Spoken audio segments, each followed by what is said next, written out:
G'day guys, and welcome to another episode of Start of Nothing Special. I've got an incredible guest with me, Naaman Fraser. I'm very excited for you to hear his perspective on what he's been through, where he is right now, and where he hopes to be one day. So please take a moment and join us in this conversation. How are you going, Naaman? Good, man. Good. Thank you again for joining me. Of course, thank you very much for having me. Good. This Base Real Estate offers a unique and innovative approach to the property market. Founded by Naaman Fraser, with over 11 years experience in managing investment properties and managing large rental departments. This space offers a bespoke and boutique service servicing northern Tasmania. I'd like to read your company's mission statement from your website. Yep. Our mission is to attract, retain genuine and passionate staff, ensuring our clients experience long-term quality service. Passion and integrity are our core values. But before we get into the main topic, I just wanted to take a moment to look at your mission statement. Yeah. Okay, the part about staff retention. Please explain to me, why is that your main focus? Yeah, well, pretty much because in my opinion, in my experience, it's been the biggest struggle that most agencies have around. I thought it was sort of Launceston and the greater region, and then my understanding grew that it was the whole country basically. So that's basically it. And the story kind of goes back a little bit, and I'll try not to give you the long story. No, that's all right. But I wanted to start an agency about 4 or 5 years ago. It was originally, and I just finished my diploma, which is what's required before starting an agency. And then life sort of gave me this opportunity to go and run the rental department at another bigger agency. That was life sort of saying, hey, look, you've got big dreams, but you're not quite ready. And what I mean by that is it was an opportunity to manage staff, lead staff, and run budgets and understand the bigger stuff, basically. So I took that opportunity for a lot of reasons, mostly professional, but also personal.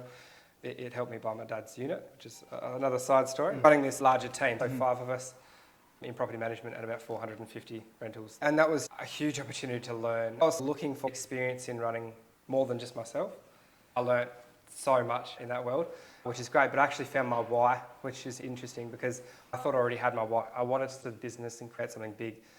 But the why that I found was staff retention. I found out that it's extremely hard to attract and retain good quality property managers. It's industry-wide and national, but it's a huge issue. On average, I think the stats are roughly every 12 months, a property manager leaves their role. Usually they go to another property management department or another real estate agency. And the problem with that is that then that property manager who was great at that agency goes to another one. All of the clients that they looked after, are used to that person, and they knew the property and the tenants. That's the biggest cost and the biggest downfall for most agencies. I pretty much rectified that issue in my little world when I was at this other agency. I found a love for leading people, welcoming people into the industry.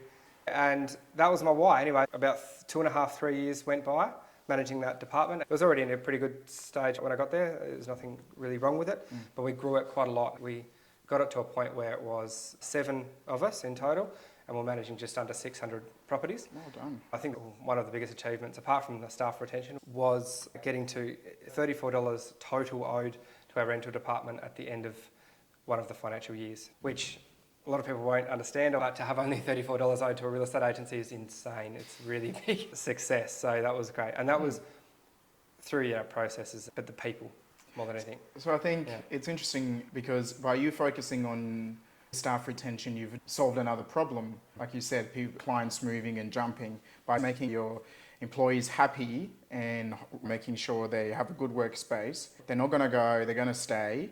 Therefore, you keep your clients and you grow. But if they don't feel happy and they leave, then your business is just stagnant. There's no growth. There's no growth. You might climb a little bit, but you drop off, lose someone. So a property manager typically will manage between 80 and 120 properties. Typically, if you lose a property manager, you've got to spend a lot of money to get a new one. And train and that's where that sort of attraction or that staff attraction part comes into it. It's not just retaining, it's attracting. Because then when you do have to fill a role, whether it be through growth or loss, mostly loss in most cases of agencies around the country, finding another good one is extremely hard. Who in property management who is someone that is really good in their current role might be great in that role at that agency, but if you take them out of that agency and put them into a new team, that's not to say that they won't be good, but they're not going to be as good as they were because they're going to have to learn new processes, new properties. It's culture, I think, as well. Culture and the culture hit. And I think the older I am getting, the more I'm realizing how significant culture is. You know, it's funny, you're in a workspace and there is this culture there that you don't realize how good or toxic it is.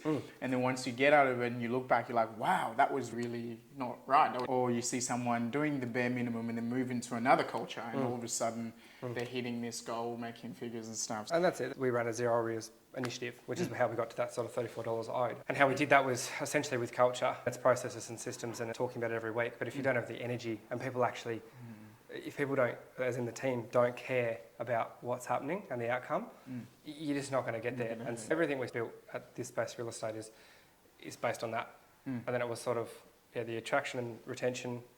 I've been quietly watching, not just you, there's a lot of males, females that are, that are incredible, that I keep my eye on and I'm just seeing their trajectory and where they're going. I've always been an admirer of how hard you've worked and how far you've come. And that's why I was, initially was like, I have to talk to him at some point. It was about timing. I wanted to make sure when I got you, it was the right time. That's why it's been this long for me. And there's lots of people I want to talk to, but I'm just sort of waiting for the right time. And your business is quite interesting because you're solely, obviously, client-based, you're solely customer-based. And we live in a small town called Launceston, and your business thrives on word of mouth. So if you have someone like Naaman who is trying to keep his employees happy, satisfied, they'll share that to their brothers, their sisters, their family members, and everyone will feel happy, everyone will come in because word of mouth works better than reviews sometimes. About 90% of our growth, to give you numbers, we've grown from zero, obviously. Yeah. We launched in October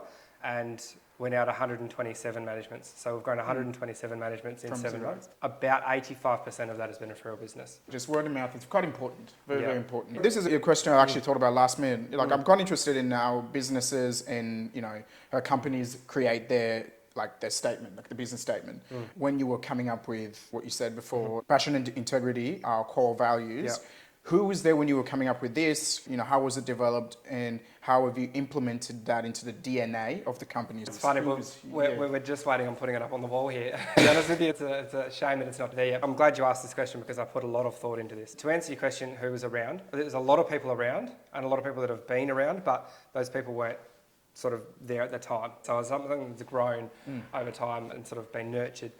And I had to have 6 months off after I left where I was because I was living out the legal side of things to let things cool down, which was extremely difficult to do. But one of the few pros to that was that I had a lot of time to think, to prepare and build things. I built the website myself.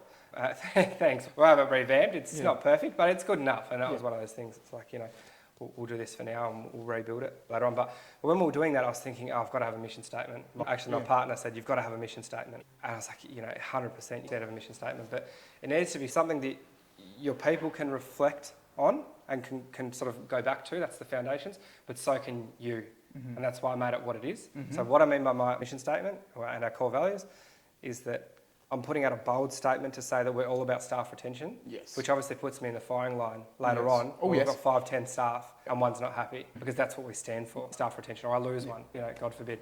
So obviously that happens naturally, but if I would lose one to the wrong reasons, that's completely against what I stand for. In real estate and any service-based business, if I said paint the perfect staff member, you would probably say someone that thinks outside the box, someone that is driven, does things for the right reasons and is genuine.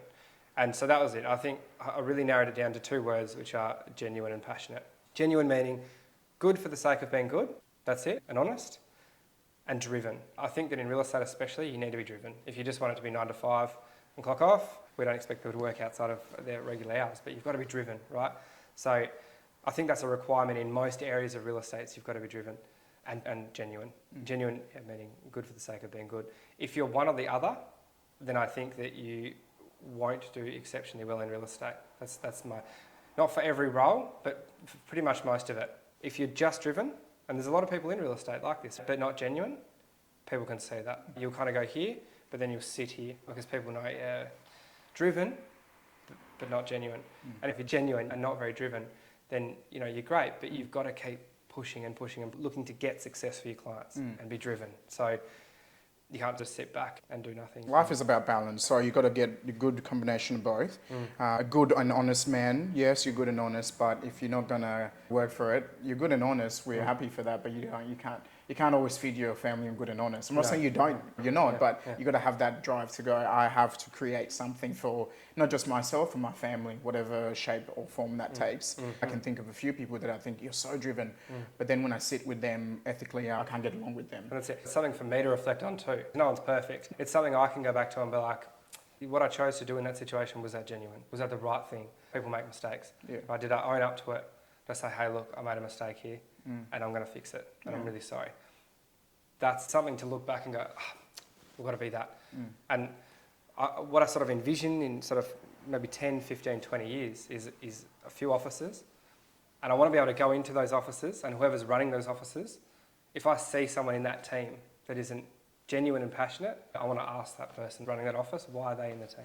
I don't know anything about business at all, sir, but it goes back to the first point, culture. You've got to start small, and you've got to be, I don't think you should micromanage, I don't think you should be anal, but you've got to focusing on those little things, you know. I think if you pick the right... It's not about your best salesman, it's about who's not doing it so well, because that's what you're measured on. You know, it doesn't matter if you've got 9 staff members that are happy and then that one that's unhappy can unravel a whole thing. You'll never make everyone completely happy. I'm not putting that on you. But I'm not oblivious to the fact that I'm going to make lots of mistakes. There's going to be lots of hurdles, of course. But culture, I would say, would be the biggest thing to have, that where everyone individually keep each other accountable together. We're working towards something, but we still have a sense of killer instinct where we do want to thrive. One of the big things is, property managers, I had this question not long ago about advertising property managers. And people were like, oh, you did a lot of advertising yourself. I got myself on signboards and billboards on Facebook and Instagram. I was really pushing myself out there. I think a lot of people would perceive that as me just loving myself and wanting to push myself out there. And it certainly was pushing myself out there. But the reason I named it This Space Real Estate and not Fraser's Realty or anything similar is so that other people can be proud of it and be part of it, right? And feel like they own it, in a real sense. So I deliberately named it something other than myself. Well, at least that's the goal, right? So what I want to do, someone asked me the other day, how are you going to promote other property managers? Because the worry with promoting property managers from other directors and agencies is that they'll be poached by other agencies. So if you put someone on a billboard, on a signboard all the time and on social media, they'll potentially be poached by another agency because they look like they're doing such a great job. So you're promoting their successes in a big way. Now, property management's salary, right, for the most part. So you paid a salary, someone comes along and offers you a better salary, the staff member might leave. Whereas sales is a bit different, you pay commission, which means you're creating wealth for yourself through commission. But property management's not the same, so you don't have to be advertised. I had that question, I was like, are you going to advertise property managers the same? And my answer to that is absolutely. So the question was, do you think other directors or other agency owners would be kicking themselves or tightening their belts with advertising property managers now? I started my business, and I think the big thing is that I believe, and I stand to be hopefully not corrected, but I believe that if you actually invest in people, in your service-based business, I don't think they'll leave. Even if they do get poached, even if someone says, hey, I'll give you a bit more money, I think that if you support someone in a real, genuine way, that they'll leave. I reckon if you give them good culture, a good pay, obviously that comes into it, and a good role, and support, and you get them out there, and that's what I mean. That's where I'm very different with property management, is that property management is typically the ugly stepsister or ugly stepbrother of sales, right? So I'm like, no, it's just as good.